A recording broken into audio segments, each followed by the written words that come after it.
Warahmatullahi wabarakatuh.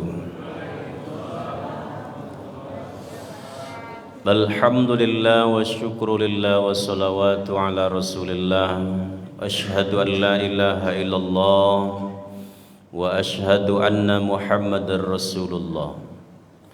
Subhanaka la ilma lana illa ma'allamtana innaka antal alimul hakim. La haula wa la quwata illa billahil aliyyil azim. Segenap pengurus dan panitia Ramadan Masjid Al-Ikhlas yang saya muliakan, Bapak Ibu jemaah subuh yang semoga dimuliakan Allah Subhanahu wa taala. Bersyukur kepada Allah dengan ucapan alhamdulillah, pagi ini kita masih bersama dengan bulan Ramadan. 2 bulan Nabi minta supaya bertemu dengan bulan Ramadan. Nabi tahu di bulan Zulhijjah itu ada hari-hari terbaik, ada hari Tarwiyah, ada hari Arafah, ada hari Adha. Tapi Nabi tak minta bertemu dengan bulan Zulhijjah. Yang Nabi minta cuma bertemu dengan bulan Ramadan. Nabi juga tahu di bulan Syawal itu ada Idul Fitri, ada puasa 6, tapi yang Nabi minta tetap waballighna Ramadan, pertemukan kami dengan bulan Ramadan. Alhamdulillah kita sudah bertemu dengan bulan Ramadan, sudah 16 hari. Maka isilah kesempatan yang Allah berikan ini. Allah berikan kita kesempatan bersama dengan bulan Ramadan. Jangan sia-siakan kesempatan ini. Jangan gara-gara terlambat pulang dari Ramayana anda ikut salat tarawih. Padahal salat tarawih itu hanya ada di bulan Ramadan, tidak ada di bulan lain. Maka oleh sebab itu hal-hal seperti itu sikapilah dengan baik. Jangan sampai meninggalkan sesuatu yang tak ada di luar bulan Ramadan ini. Besok setelah Ramadan, Pak Pengurus kita buat lagi salat tarawih gimana? Tidak bisa lagi Pak Bu. Adanya cuma di bulan Ramadan saja. Nah, ibu bapak yang semuliakan, berselawat kita kepada Rasulullah sallallahu alaihi wasallam. Allahumma salli ala sayyidina Muhammad wa ala ali sayyidina Muhammad, dan berkirim salam kepadanya, assalamu alayka ya Rasulullah. Alhamdulillah nampaknya pagi ini masih ramai Masjid Al-Ikhlas ini. Di masjid lain mulai babak final sudah banyak yang tereliminasi kayaknya. Alhamdulillah masih ramai. Ibu bapak yang saya muliakan, Nabi sedang berceramah. Sahabat bertanya, ya Rasul, kapan kiamat itu akan terjadi? Rasul terdiam, lalu Rasul jawab, bukan waktu kiamat yang dijawab oleh Rasulullah. Apa yang kau persiapkan untuk sesuatu menghadapi kiamat itu? Kenapa? Kiamat itu pasti. Yaumil akhir itu pasti. Ada yang disebut dengan yaumil akhir, ada yang disebut dengan yaumil kiamah. Kalau di depan masjid kita ini ada sungai besar, dan kita suatu saat mesti melalui sungai itu, tak ada jalan lain. Sudah diumumkan, sudah diingatkan, kita pasti melalui sungai itu. Apa kira-kira yang kita persiapkan? Kita mesti nyebrang, arusnya kuat, sungainya dalam. Ada orang yang mempersiapkan kapal, ada yang mempersiapkan sampan, ada yang mempersiapkan pelampung, bahkan ada yang berlatih renang setiap hari untuk menghadapi sesuatu yang pasti ini. Maka yaumil akhir itu sesuatu yang pasti dan menjadi keyakinan bagi orang-orang yang bertakwa. Walladzina yu'minuna bima unzila ilaika wa ma unzila min qablik wa bil akhirati hum yuqinun. Menjadi keyakinan, tak ada keraguan sedikit pun bahwa yaumil akhir itu pasti terjadi. Sekarang persiapannya apa? Kata Rasulullah sallallahu alaihi wasallam. Ada orang tidak pakai persiapan, cuma modal apa adanya. Bapak tak siapkan apa-apa nih, kita mau nyebrang sungai. Kata bapak tadi, mana tiba lah pak. Kalau tenggelam, matilah situ. Alam ya'tikum rusulun minkum yatluna alaikum ayatun min rabbikum wa yunzirunakum liqa'a yaumikum hadza. Kata Allah, tidak ada dulu pengajian di Masjid Al-Ikhlas tu. Ada ya Allah. Tak ada dibahas ayat Al-Quran. Ada ya Allah. Tak disampaikan hadis-hadis Nabi. Disampaikan ya Allah. Lalu kenapa kalian sampai di tempat neraka jahanam yang seperti ini?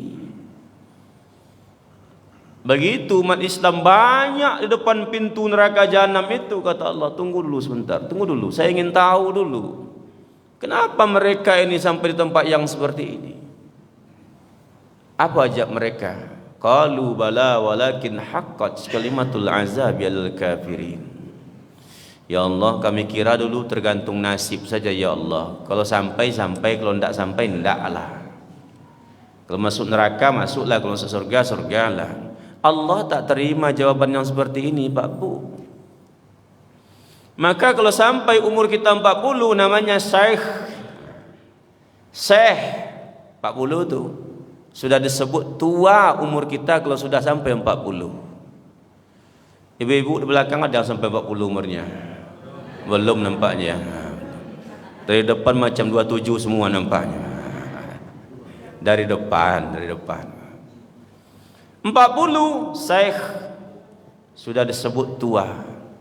Maka kalau sampai 60 umur kita, Allah tak terima lagi alasan seperti itu. Allah sudah beri kesempatan, besok kalian nyebrang sungai, persiapkanlah apa yang bisa mengantarkan kalian ke seberang sana. Sampai seberang sana selesaikah persoalan? Juga belum. Apa bekal yang kita bawa untuk hidup di sebelah sana? Bisakah cuma modal sampai saja, nanti sana itu pula dipikir nanti makanan di sana? Enggak. Ada sesuatu yang berlaku di seberang sini tapi tak berlaku di seberang sana.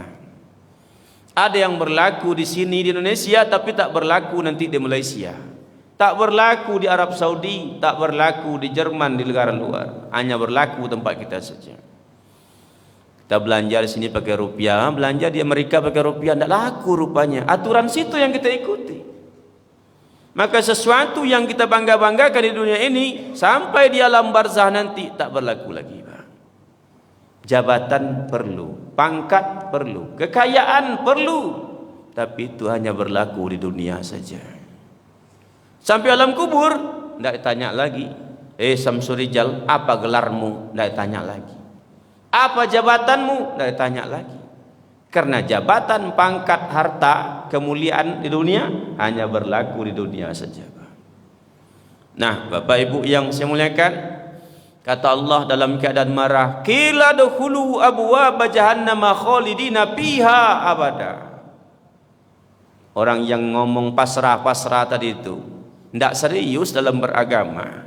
Salat tidak serius, puasa tidak serius, berpakaian tidak serius. Jadi imam tak serius, muazin jadi azan tak serius. Marah Allah. Makanya Bapak yang semuliakan, takwa pun kata Allah disuruh kita serius. Ittaqullaha haqqa tuqati. Bertakwa kalian kepada Allah secara serius. Bukan takwa musiman atau takwa kepentingan atau takwa karena paksaan. Kena ada Pak, takwa kepentingan. Kalau mencalon dia besok jadi calon wali kota, itu nampak takwa itu. Ke masjid, musola, wirid pengajian, nampak takwa itu. Sikit-sikit subhanallah, sikit-sikit Allahu Akbar, masya Allah, sikit-sikit Pak. Atau menjelang pemilu, nampak takwa itu Pak. Sikit-sikit ke majlis taklim, sikit-sikit ke majlis taklim, sikit-sikit ke masjid. Selesai pemilu, hilang. Nomor HP pun ganti, Pak. Ini takwa karena kepentingan. Nah, oleh sebab itu Bapak yang sebenarnya kan kata Allah serius. Apa bukti seriusnya? Ittaqullaha haitsuma kunta. Bawalah takwamu itu kemanapun engkau berada. Pakai takwa. Di rumah takwa, di masjid takwa, di pasar takwa, di kantor takwa. Maka banyak orang bertanya, takwa itu apa ya Rasulullah? Rasulullah tak jawab takwa itu apa. Kata Rasulullah, takwa itu di sini, kata Rasulullah. Kata cita-cita sakitnya itu di sini, kata dia. Maka Bapak yang semuliakan, Imam Khusairi menjelaskan, apa kata Imam Al-Khusairi? Takwa itu adalah karakter yang melekat pada diri orang-orang yang bertakwa itu. Lengket bu, lengket Pak pada diri kita ini, tidak dibuat-buat. Bangun tidur saja dia dipanggil, bangun-bangun, langsung senyum ketika bangun. Itu bukan dibuat-buat. Cobalah Bapak Ibu pergi ke bank, ramah-ramah semua karyawan bank itu. Selamat datang Pak, Assalamualaikum Pak, apa yang bisa saya bantu Pak? Ramah minta ampun. Coba ketemu di luar, ramahkah seperti itu? Takwa yang sifatnya kepentingan Pak. Begitu juga kita Pak, di masjid ramah, luar masjid tegur, enggak ngomong Pak. Nah Bapak yang sebenarnya kan, di bank apapun Pak, pergi ke swalayan, tegak depan pintu, begini dia, selamat datang Bu, selamat datang Pak. Pulang kita, terima kasih Bu, terima kasih Pak. Coba ketemu di luar nanti, kita tegur, ngomong ke dia. Tidak. Maka Allah minta betul takwa itu dibawa kemana-mana. Nah Bapak yang saya muliakan, oleh sebab itu Nabi mengatakan, kata Rasulullah, al-kayyisu man dana nafsahu wa amila sholihan ba'dal maut. Kan wajar Pak kalau ada orang yakin dia akan melewati sungai itu, tapi dia tak ada persiapan sama sekali. Wajar Nabi sebut orang itu orang bodoh. Wajar Pak, ini mau nyebrang tapi tidak ada persiapan, dia tenggelam. Nabi sebut orang bodoh. Al-kayyisu man dana nafsahu wa amila sholihan ba'dal maut. Orang yang cerdas itu, kata Rasul, orang yang selalu introspeksi diri lalu melakukan amal untuk setelah kematian. Mati pasti, lalu persiapannya apa? Tak ada persiapan, bodoh, kata Rasul. Lalu yang cerdas itu siapa? Yang orang selalu lihat pertumbuhan, perubahan, perkembangan pada dirinya, lalu dia siapkan amal sebanyak-banyaknya untuk bekal nanti setelah kematian. Jadi ada orang tak ada persiapan sama sekali. Ini yang Nabi sebut dia orang tak pintar alias bodoh ini. Lihatlah keadaan kita. Nabi Yakub alaihissalam bertemu dengan Israel. Ibu-ibu kenal dengan Israel? Pernah ketemu? Mudah-mudahan janganlah segera bertemu. Kata Israel, Assalamualaikum Yakub. Waalaikumsalam. Saya Israel. Ngapain ke sini? Takut Nabi Yakub? Enggak, cuma mau ketemu saja. Bincang-bincang. Akhirnya Nabi Yakub pesan, wahai Israel, nanti kalau kira-kira usia saya ini mau habis, ajal mau tiba, tolong kasih informasi ke saya 1 tahun atau 2 tahun sebelumnya. Supaya apa? Bisa meningkatkan amal. Kata Israel, jadi oke, deal. Menghilanglah Israel. 60 tahun kemudian Israel muncul lagi. Assalamualaikum Yakub. Waalaikumsalam. Kata Israel, saya datang ke sini untuk menjemputmu sekarang juga. Marah Nabi Yakub. Bukankah dulu kita sudah deal, sudah setuju, sepakat, kira-kira mau berakhir hidup saya ini, kau kirim utusanmu kepada saya untuk memberitahu itu. Kata Israel, sudah saya kirim kepadamu 4 utusan. Tidak ada. Kapan pula kau kirim? Sudah. Cuma kau saja yang tak paham utusan saya sudah tiba dekatmu. Apa itu? Kata Israel, yang pertama uban. Bukankah kepalamu sudah lama beruban? Iya, kata Nabi Yakub, itu utusanku, pertanda aku akan datang. Nah, tengok-tengoklah uban di kepala kita, apa bu? Kalau banyak nampaknya, siap-siap, Israel sebentar lagi datang. Makanya kawan kita di chatnya, supaya apa? Biar Israel lupa, katanya.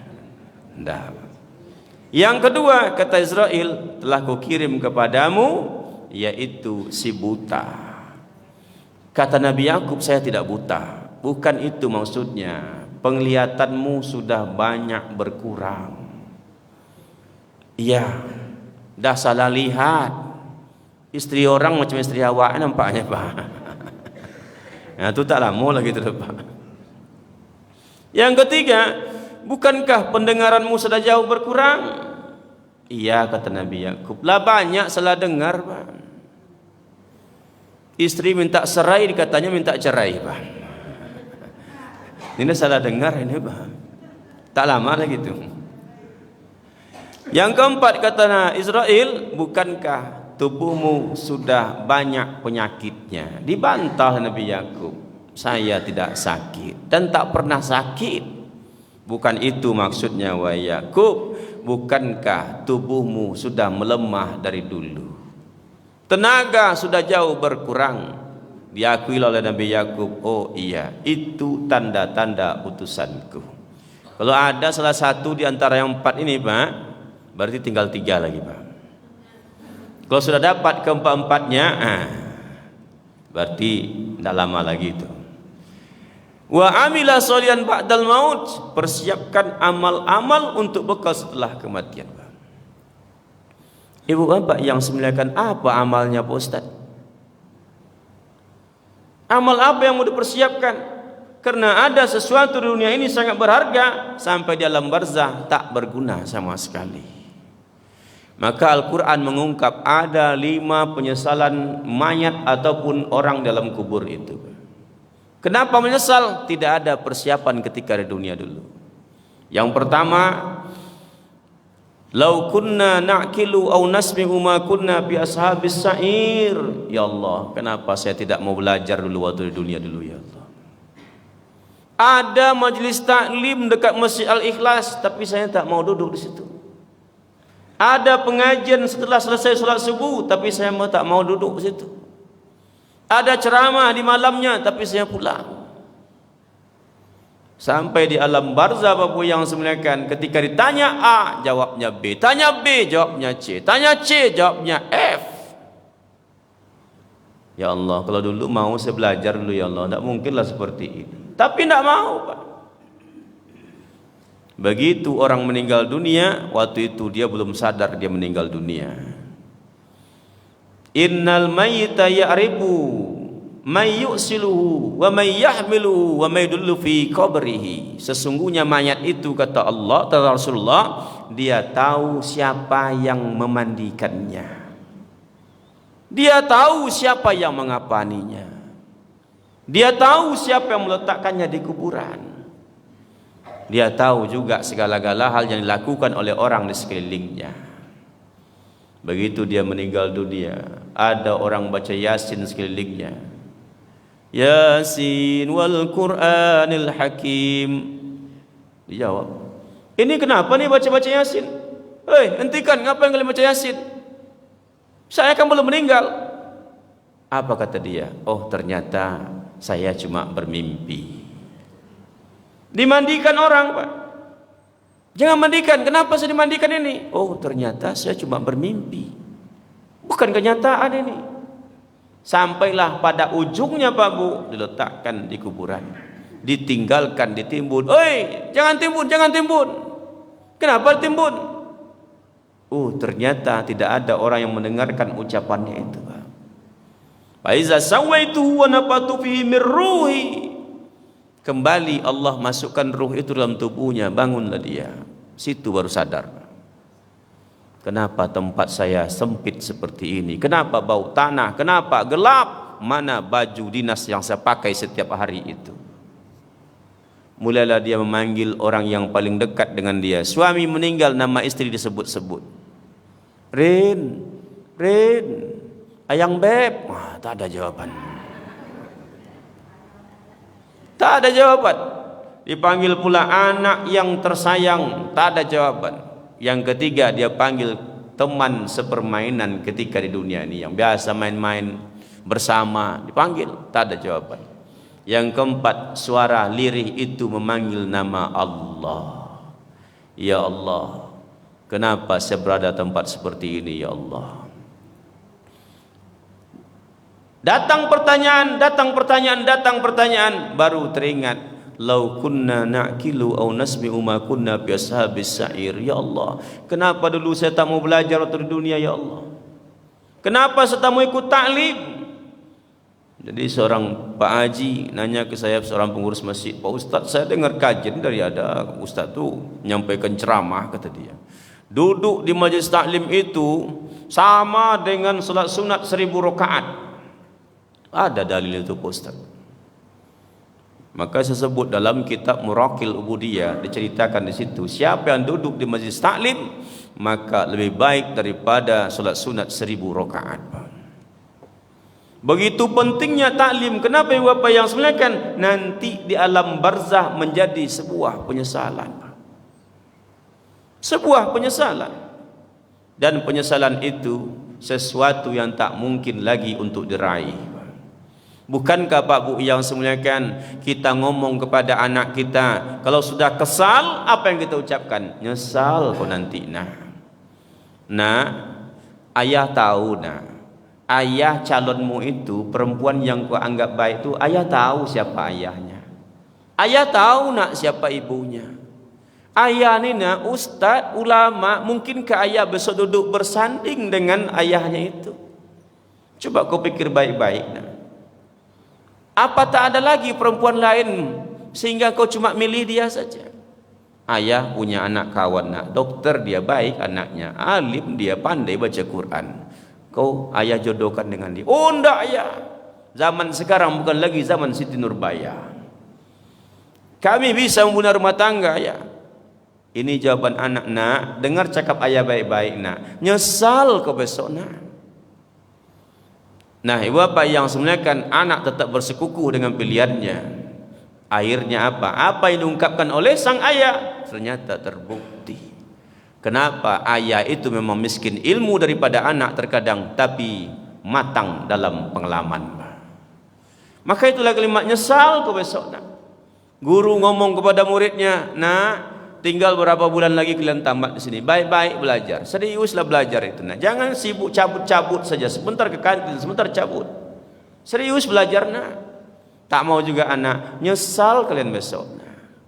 Maka kita yang masih hidup ni Pak Bu yang semuliakan, seakan-akan Allah dan Rasulnya mengingatkan kita. Wa amila sholihan ba'dal maut. Nyesal kalian besok. Nyesal kalian besok. Ternyata Bapak yang semuliakan diberitakan dalam Al-Quran, wa'adallahu haqqa wa man asdaqu minallahi qila. Belum percayakah kita kepada informasi Al-Quran? Belum yakinkah kita dengan ungkapan Allah? Maka Bapak hari ini kita lihat, satu, Anda orang percaya dengan Al-Quran hanya sebagai kitab suci. Pernah dibaca? Tidak. Bapak Ibu yakin Al-Quran itu pedoman hidup? Yakin. Berapa kali Bapak Ibu baca dalam seminggu? Oh enggak ada Ustaz. Yakin jadi pedoman hidup, petunjuk hidup, tapi tidak pernah dibaca. Ini kelompok mayoritas. Yang kedua, ada orang yakin dengan Al-Quran, dia baca setiap hari. Tapi bacaannya hanya sekedar dibaca saja Bapak, tidak merubah perilakunya. Ini yang disebut oleh Rasulullah, akan lahir nanti dari zuriyah orang itu orang yang rajin solat. Kalian kagum-kagum dengan dia, kata Rasulullah, tapi solatnya hanya sebatas gerak-gerik saja, tak masuk sampai ke hati. Akan lahir dari zuriyah orang itu nanti orang yang rajin baca Quran, kata Rasulullah.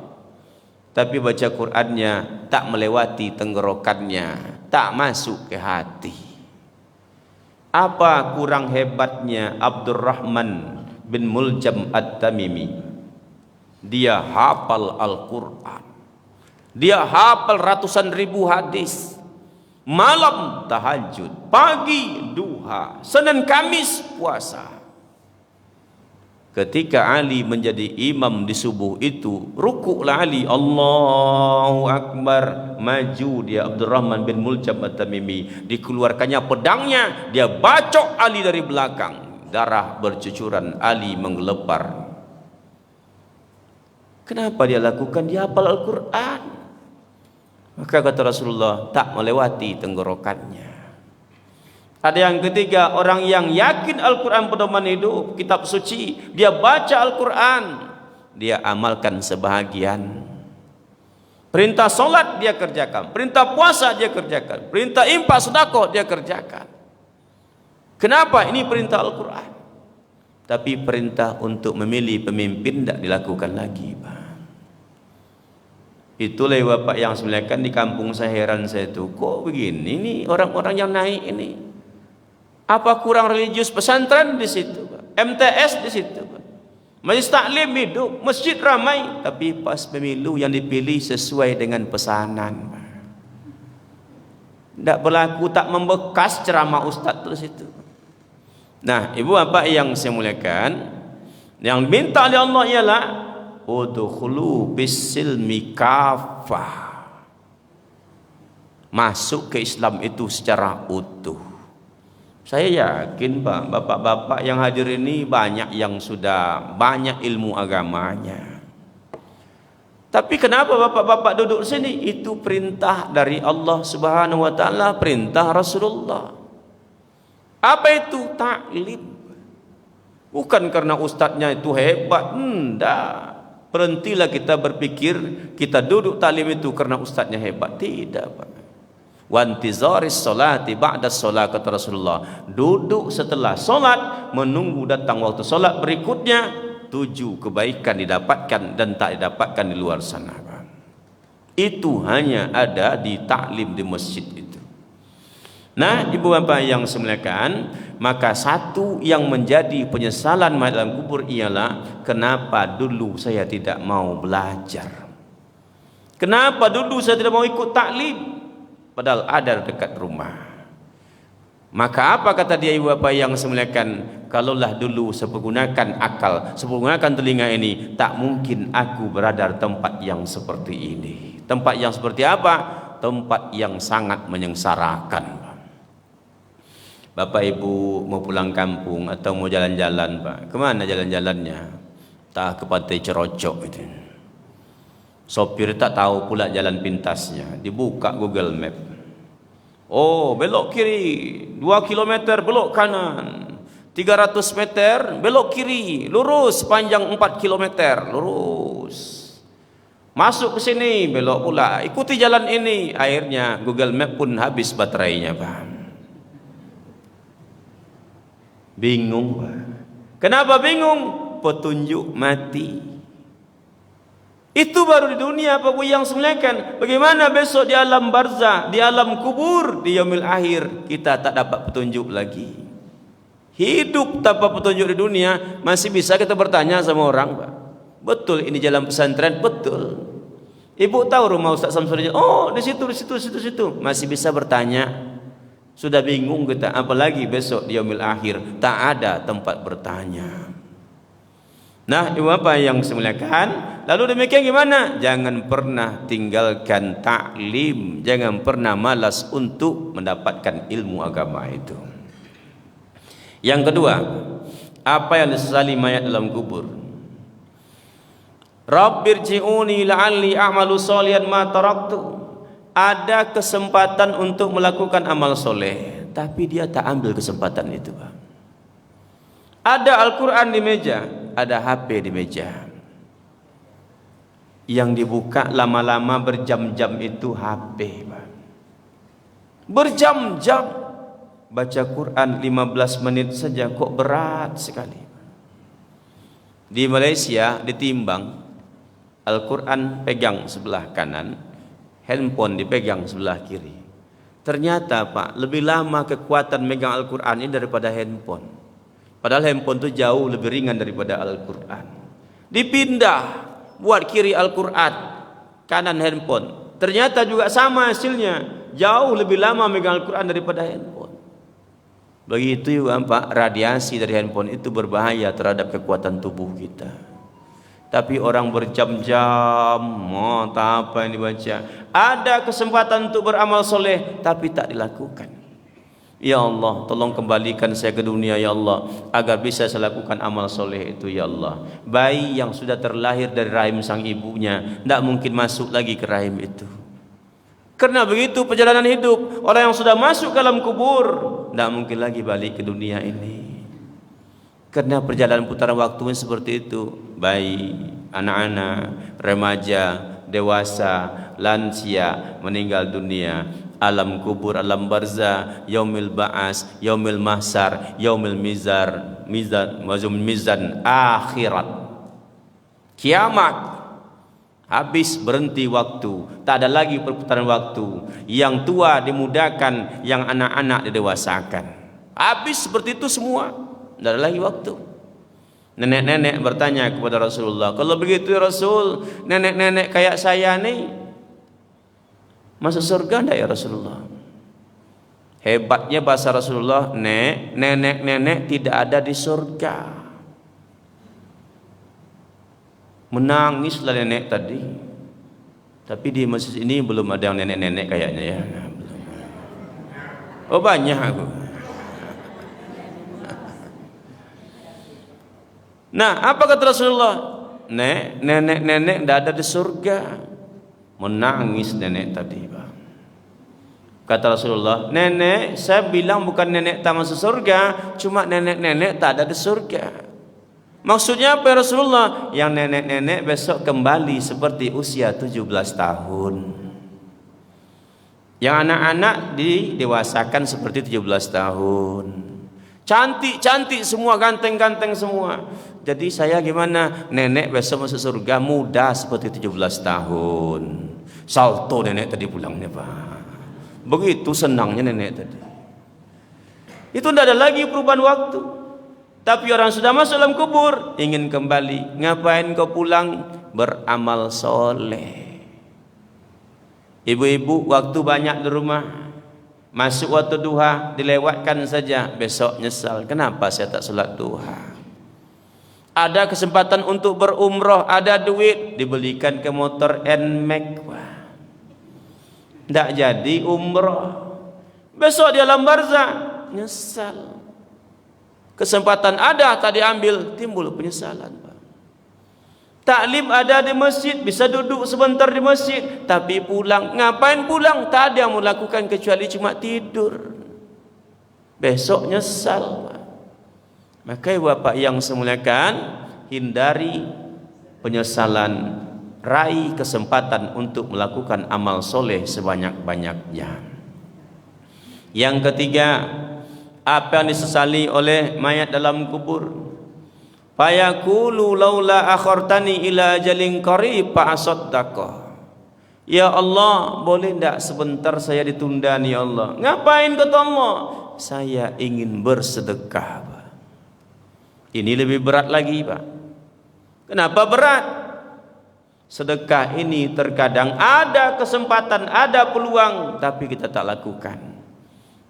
Lampu merah berhenti, kita datang manusia silver, Pak.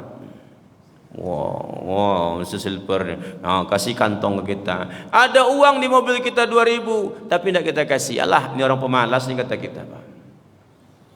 Ada pula ibu-ibu yang bawa anaknya, tak kita kasih juga. Begitu lampu mulai hijau, kita pun jalan. Mau mundur lagi ke belakang, tak bisa. Timbul penyesalan. Kenapa tidak saya kasih saja tadi? Istighfarlah, istighfarlah, istighfarlah. Karena kita tak tahu istighfar kita yang mana diterima oleh Allah Subhanahu Wa Taala. Sedekahlah, sedekahlah, sedekahlah. Impaklah, impaklah, impaklah. Kita tak tahu impak kita yang mana diterima oleh Allah Subhanahu Wa Taala. Jangan-jangan impak yang dijemput orang ke rumah kita, Pak. Dari mana dia? Allahu alam, dari mana datangnya. Kita kasih dia 10.000, rupanya itu diterima oleh Allah, Pak. Assalamualaikum, waalaikumsalam. Baru kita mau nyuap nasi siang tu Pak, datang orang ketuk pintu. Assalamualaikum, waalaikumsalam. Ada apa Bu? Ini Pak, kami dari Yayasan Yatim Piatu mau buat acara Pak, jadi mau jual buku ini. Pintu saya terbuka. Tapi banyak buku di rumah Bapak nampaknya. Besar-besar bukunya. Iya Bu. Jadi berapa buku ini? 75.000, tapi untuk anak yatim Pak. Kata ibu tadi, kalau begitu saya tak beli bukunya lah Bu ya. Saya nyumbang 20.000 boleh? Oh boleh Pak. Kita nak tahu Pak, jangan-jangan yang itu yang dibalasi oleh Allah Subhanahu Wa Taala. Lewat kota Impak, kita isi berapa? 2.000 Pak. Rupanya yang 2.000 itu yang dinilai oleh Allah. Nyesal kita, kenapa tidak 20.000? Ada sahabat Nabi Muhammad SAW yang istimewa sekali sahabat ini. Bahkan sahabat lain tidak tahu nama sahabat ini. Dan dia tidak terkenal. Tapi Nabi kenal betul dengan sahabat ini. Siapa dia? Sa'ban namanya Pak. Atau Su'ban. Begitu dia tak datang subuh, Nabi tengok. Bilal berdiri. Mau qomat. Kata Rasulullah, tunggu dulu Bilal, duduk dulu. Apakah Su'ban sudah datang? Belum ya Rasul. Sahabat heran, kok istimewa betul nih Su'ban ini. Nah, tunggu dulu Bilal, jangan qomat dulu, tunggu. Dah sampai 5 menit tanya lagi. Su'ban sudah datang? Belum ya Rasulullah. Tunggu lagi. 5 menit lagi. Su'ban sudah datang? Belum. 3 kali Pak tunda qomat subuh itu. Akhirnya kata Rasulullah, Bilal, qomat dulu. Jangan-jangan Su'ban masbuk subuh ini. Selesai salat subuh segala macamnya, nanya lagi Rasulullah, apakah Su'ban sudah datang? Tidak datang dia Rasulullah. Siapa yang tahu rumahnya? Ada yang nunjuk. Saya tahu ya Rasulullah. Di mana rumahnya? Jauh ya Rasul. Sejauh apa sih kata Rasulullah? 2 jam perjalanan ya Rasulullah. PP. Kalau gitu, siapa yang ikut dengan saya? Jalan kaki Pak. Sampai di rumah Su'ban, matahari sudah terasa panas. Ketuk pintu, jawab salam oleh sang istrinya. Assalamualaikum. Waalaikumsalam. Su'ban ada Bu? Su'ban malam tadi sudah meninggal dunia Pak, ya Rasulullah. Mana mayatnya? Sudah dikubur tadi ya Rasulullah sebelum subuh. Sedih Rasulullah. Jarang-jarang Rasulullah yang seperti ini. Kalau ada tak datang subuh, datang Rasulullah ke rumahnya, ke rumah Ali dan ke rumah Su'ban. Itu yang dibuat Rasulullah. Ditanya oleh Rasulullah, ada pesan-pesan dia, ungkapan dia sebelum meninggal dunia? Ada ya Rasulullah, tapi saya tak paham. Apa kata dia? Kenapa tidak lebih jauh lagi? Kenapa tidak yang baru? Kenapa tidak semuanya? Langsung Jibril kasih terjemahan, ya Muhammad, yang maksudnya itu kenapa rumahnya tidak lebih jauh lagi dari rumah ini? Rupanya ketika mau sakaratul maut, Allah perlihatkan pahala dia berjalan kaki ke masjid tu. Ngomong dia, kenapa tidak lebih jauh lagi? Ketika sakaratul maut, Allah perlihatkan pahala dia memberi separuh rotinya kepada orang yang minta-minta. Separuh dikasih Pak. Itu sudah bagus sebenarnya. Tapi nampak pahalanya. Apa kata dia? Kenapa tidak semuanya? Kalau saya berikan semua tentu lebih besar lagi pahalanya.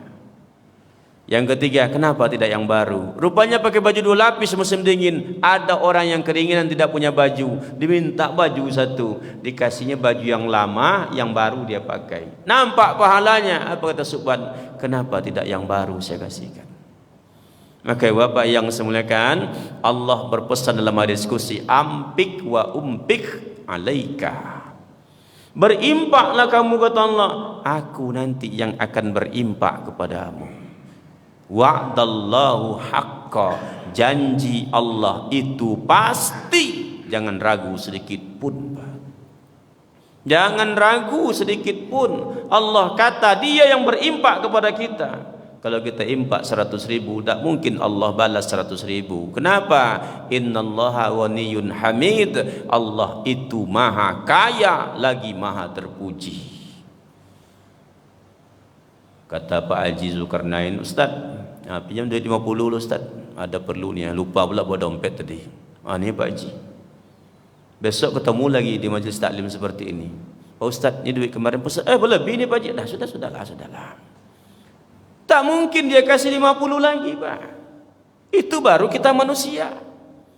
Maka kita impak 100, tak mungkin Allah kasih 100. Allah kasih berlipat-lipat. Kenapa? Allah ghaniyun, maha kaya.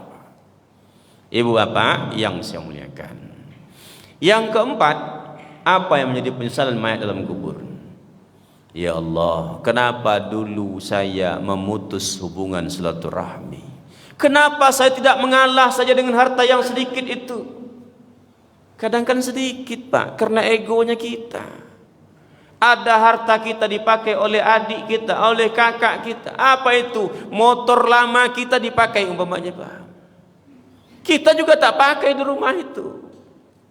Tapi kenapa? Kok enak-enak kali dia pakai? Tak ada pula berterima kasih. Jarang pula ke rumah saya ini. Motor dipakai. Jemput. Kita jemput Pak. Sampai di rumah masuk gudang. Tak dipakai juga motor itu. Akhirnya Pak Bu yang semuliakan, dah lapor anak, Pak, ngapa Mak Wo tu sedih dia Pak, diambil motornya, nangis dia. Sudahlah, putus-putuslah silaturahmi. Tak pernah juga kita minta dengan dia. Dia aja minta dengan kita tu. Di dunia memang bisa seperti itu Pak Bu yang semuliakan. Di alam barzah nampak akibatnya. Di dunia tidak nampak akibatnya. Masuk alam kubur, wa man qata'ahu qata'tuhu. Siapa yang memutuskan silaturahmi, Allah putuskan rahmat untuknya. Bapak Ibu, kita semua mau masuk surga. Tahukah Bapak Ibu, syarat masuk surga itu ialah fa ammal ladzina biyaddat wujuhuhum fa fi rahmatillah, mesti dapat rahmat Allah. Amal ibadah cukup, kunci surga sudah didapatkan, tapi ID card kita rahmat Allah belum punya. Maka Bapak yang semuliakan, siapa yang punya rahmat Allah masuk surga, siapa yang belum dapat terhalang masuk surga. Dan orang yang memutus silaturahmi, Allah putuskan rahmat Allah untuknya. Nampak di alam barzah. Berapa lama kita hidup di dunia ini? 70 tahun. Gara-gara rumah yang sepetak, tanah yang sebidang, putus silaturahmi. Padahal kita hidup cuma 70 tahun Pak. Di alam barzah satu hari sama dengan 1000 tahun. Nabi Muhammad sudah 1500 tahun meninggal dunia, kiamat belum juga terjadi. Kalau Nabi Muhammad ialah tenang dia, sahabat-sahabat ia tenang dia. Kita yang mutus silaturahmi, tenangkah? Penderitaan yang sangat panjang. Hanya gara-gara uang yang ratusan juta. Kenapa ya Allah dulu saya tidak mengalah saja ya Allah, agar saya bernasib baik dalam barzah ini. Yang kelima ibu bapak yang semuliakan, apa yang membuat mayat itu menyesal di alam barzah? Yaitu ya Allah, kenapa dulu saya punya kesempatan untuk membuat kebijakan, ngajak orang untuk berbuat baik, tapi kenapa saya tidak lakukan? Wal takum minkum ummati yad'una ilal khair wa ya'muruna bil ma'ruf wa yanhauna 'anil munkar fa ulaika humul muflihun. Dulu ibu-ibu tahun 80-an 90-an, ibu-ibu yang bekerja di kantor pegawai negeri semuanya pakai rok pendek. Semakin pendek roknya, kalau tempat kerja itu semakin bergengsi Bang. Kalau guru, ibu guru, roknya sedikit di bawah lutut. Tidak berjilbab, baju pendek. Kadang ada pula dilipatnya tangannya oleh ibu guru tu. Rambut ada pula sedikit panjang di belakang, jabrit namanya. Dulu kalau kerjanya di kantor wali kota, roknya selutut. Nah, tambah tinggi itu Pak. Kalau kerjanya kantor gubernur, roknya di atas lutut. Kalau kerjanya di kantor BCA, lebih tinggi di atas lutut Pak. Kalau kerjanya di mall SKA, jauh di atas lutut Pak. Tuh zaman itu. Apa tak ada ceramah ustaz di masjid? Ada Pak. Sampai kawan saya marah-marah tuh sama karyawan swalayan tuh. Duduk dalam outlet, rok pendek, geser ke sini, geser ke sana, geser ke sini. Kemana lagi mau dia memang roknya pendek? Marah kawan itu. Ngapain kau putar-putar juga, sengaja dibuat rok kayak gitu, ngapain putar-putar lagi, kata dia. Marah kawan saya itu. Kalau mau aman buat rok panjang. Nah, oleh Pak Herman Abdullah dibuatlah kebijakan. Ibu-ibu, awak dah tua-tua ni pakailah rok panjang lagi. Tutuplah rambut tu, malu awak dah tua-tua. Mulai satu. Guru mulai pakai rok panjang, pegawai negeri mulai pakai rok panjang, sampai hari ini Pak Buya yang semuliakan dan meninggal pula Pak Herman Abdullah. Ini Bapak multi level pahala, Pak, royaltinya ngalir terus. Kepada siapa? Kepada orang yang membuat kebijakan seperti itu. Yang kita takutkan ini Bapak yang semuliakan, ini multi level pahala. Wa naktubu ma qaddamu wa asaruhum wa kulla syai'in ahsainahu. Itu dia, Pak. Wa naktubu ma qaddamu wa asarum, kami catatkan dosa-dosa dan sisa-sisanya. Ini yang kita takutkan. Awak dah mati, dah puluhan tahun dalam kubur, tapi kok dosa masih ngalir juga, Pak. Kok masih ngalir juga dosanya? Kita tidak berbuat lagi, tapi dosa kok ngalir. Rupanya dulu ibu bapak waktu hidup awak yang ngajak orang kata dia. Kode ya tu, Pak. Kalau gitu batuknya tu ngajak ke tempat main domino tu, Pak, katanya. Lewat dekat rumah kawan tu dari dalam tu. Tu ke meja domino tu, Pak. Rupanya kita dah meninggal dunia, meja domino ni, Pak, masih lanjutkan oleh generasi berikutnya. Awak dah 10 tahun meninggal dunia, kok masih ngalir juga dosanya. Balak 6, ngalir pula balak 6 ke sana itu, Pak. Kaget kok datang balak 6 sini ni, kata dia. Nah, oleh sebab itu Bapak yang sebenarnya kan, tidak mungkin nanam pisang buahnya jagung, Pak. Tidak mungkin nanam kelapa buahnya durian. In ahsantum li anfusikum wa in asatum falaha. Siapa yang berbuat baik, kata Allah, kebaikan itu untuk dirinya. Wa man asahtum falaha. Siapa yang berbuat keburukan, keburukan itu pun untuk dirinya. Maka Bapak, kita punya anak, kita punya ponakan, kita punya keluarga. Anak soleh harapan kita semua. Anak solehah impian kita semua. Tapi usaha dan perjuangan untuk menciptakan generasi yang soleh dan solehah itu adalah amal jariah untuk kita semua. Jangan pernah berhenti sesuatu yang diungkapkan oleh Allah dan Rasul. Yakinlah kita, jangan ragu dan lakukan. Kadang kita yakin betul kalimat as-salatu khairum minan naum, itu ungkapan yang paling bagus dan ungkapan yang sangat benar. Tapi tidak berani kita bangunkan anak kita di subuh hari. Tak berani kita bangunkan cucu kita di subuh hari, bawa dia ke masjid di subuh hari. Tak berani, Pak.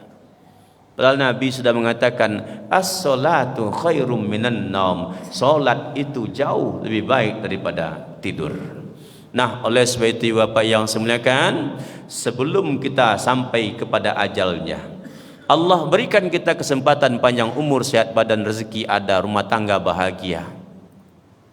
Persiapkan 5 hal ini agar tidak menjadi penyesalan besok di alam barzah ataupun di alam kubur.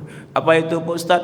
Yang pertama, selalulah menimba ilmu agama agar semua ibadah yang kita kerjakan jauh dari kesalahan, Pak. Yang kedua, ambillah kesempatan, setiap ada kesempatan lakukan amal soleh supaya apa? Kita mendapatkan besok amal yang mulia itu di alam kubur kita. Yang ketiga, setiap ada kesempatan berinfaklah sesuai kemampuan, karena yang pertama yang akan kita lihat di alam barzah menyambut kehadiran kita, itulah dia infak sedekah yang kita keluarkan. Yang keempat, jangan pernah kita memutus hubungan silaturahmi. Mengalalah kita di dunia, hina kita di mata manusia, mulia di mata Allah Subhanahu wa taala. Yang terakhir, yang kelima, yaitu ambillah setiap kesempatan untuk mengajak orang, kawan-kawan kita, saudara-saudara kita untuk selalu melakukan kebaikan. Itulah dakwah kita. Ya Bapak, inilah kajian kita pada subuh hari ini.